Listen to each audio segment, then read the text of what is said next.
বিশ্বনবী জনাবে মুহাম্মদুর রাসূলুল্লাহ সাল্লাল্লাহু আলাইহি ওয়াসাল্লাম আল্লাহ পাকের রাসূল এক তারিখ সাহাবীদেরকে জিজ্ঞাসা করেন আতাদরুনা মাল মুফলিস, সাহাবীরা তোমরা কি বলতে পারো নিঃস্বকে, তোমরা কি বলতে পারো অসহায়কে, দেউলিয়াকে, নিঃস্বকে তোমরা কি জানো? সাহাবীরা বললেন ইয়া রাসূলুল্লাহ আল মুফলিসু ফিনা মান লা দিরহাম লাহু ওয়া লা মাতা। ইয়া রাসূলুল্লাহ, যে মানুষের কাছে কোনো সম্পদ নেই, কোনো দিরহাম নেই, সেই মানুষটি হলো নিঃস্ব।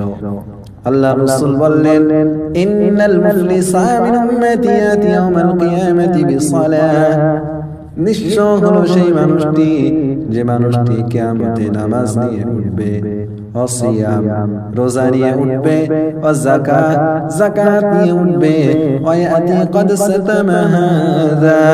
আমার রাসূল বললেন কিন্তু সে একে গালি দিয়েছে, وقذف هذا সে কে অপবাদ দিয়েছে, وكأل مال هذا সে একজনের সম্পদ আত্মসাৎ করে নিয়েছে, وسفك دم هذا সে একজনের রক্তপাত ঘটিয়েছে, وضرب هذا সে একজনকে অন্যায়ভাবে একজনকে প্রহার করেছে। আল্লাহ রাসূল বলেন ফায়ুতা হাদা মিন হাসানাতিহি, আল্লাহ রাসূল বলেন তার ওই নেক আমলগুলো সে কিয়ামতে একে ওকে তখন দিতে শুরু করবে। রাসূল বলেন তার নেক আমলগুলো একজন একে ওকে দিতে দিতে পাওনাদার থেকে যাবে, ঋণ পরিশোধ করার আগেই তার নেকি শোধ হয়ে যাবে। রাসূল বলেন তখন তার সেই গুনাহগুলো, তার পাওনাদারের গুনাহগুলো সেই ব্যক্তির উপরে চাপিয়ে দেওয়া হবে।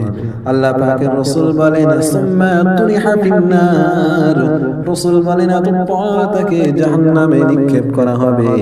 এই মানুষটি হলো প্রকৃত নিঃস্ব অসহায়।